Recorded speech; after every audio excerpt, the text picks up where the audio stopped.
Non. Non, je réfléchissais. Dis, ça vient d'où l'eau du robinet? Des tuyaux. Non, avant les tuyaux. Non, mais tu sais, c'est bien de garder une part de magie, hein. Pas...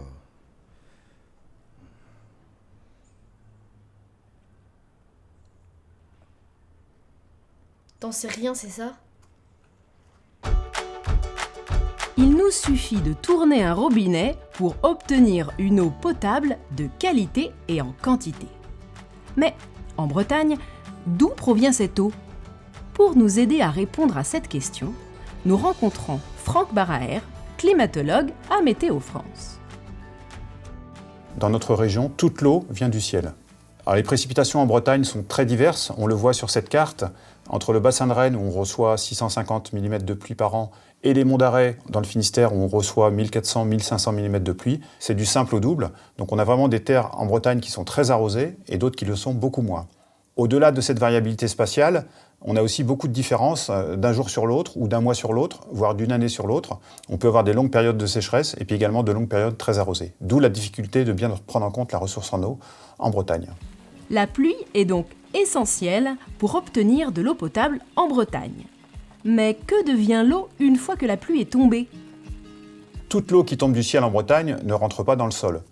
Une partie de cette eau s'évapore, notamment entre les mois de mars et les mois de septembre-octobre, où la végétation va pomper une grande partie de l'eau qui tombe du ciel. Donc on a plus d'évaporation en été, évidemment. Et donc cette variable d'évaporation, elle est vraiment à prendre en compte de façon très importante, parce que c'est ce qui va déterminer l'état hydrique des sols en été, quand la végétation a besoin d'eau. En Bretagne, l'eau que nous buvons provient du ciel sous forme de pluie.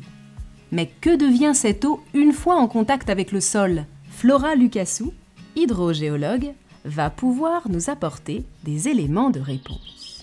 L'eau que nous buvons vient de la pluie, soit de la pluie qui a ruisselé jusqu'au cours d'eau, soit de celle qui s'est infiltrée dans le sous-sol. La Bretagne a la particularité d'avoir beaucoup de cours d'eau. On a un chevelu hydrographique assez dense. Elle a aussi la particularité d'avoir un socle géologique ancien.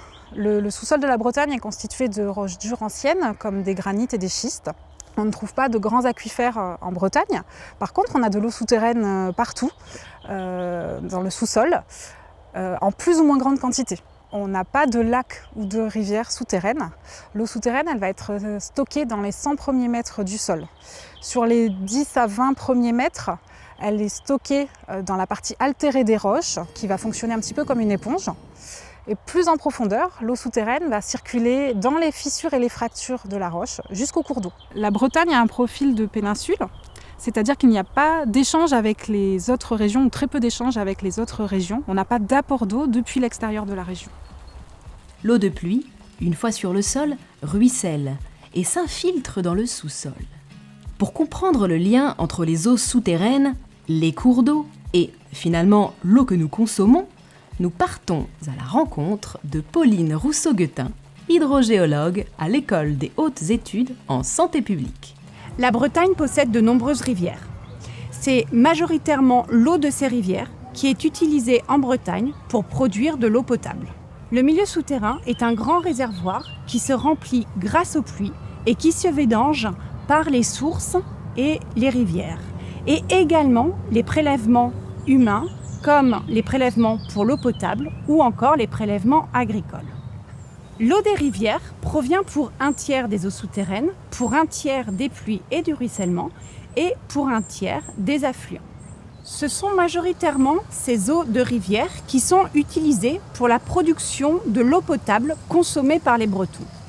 En effet, en Bretagne, 75% de l'eau potable provient des rivières et 25% provient des eaux souterraines.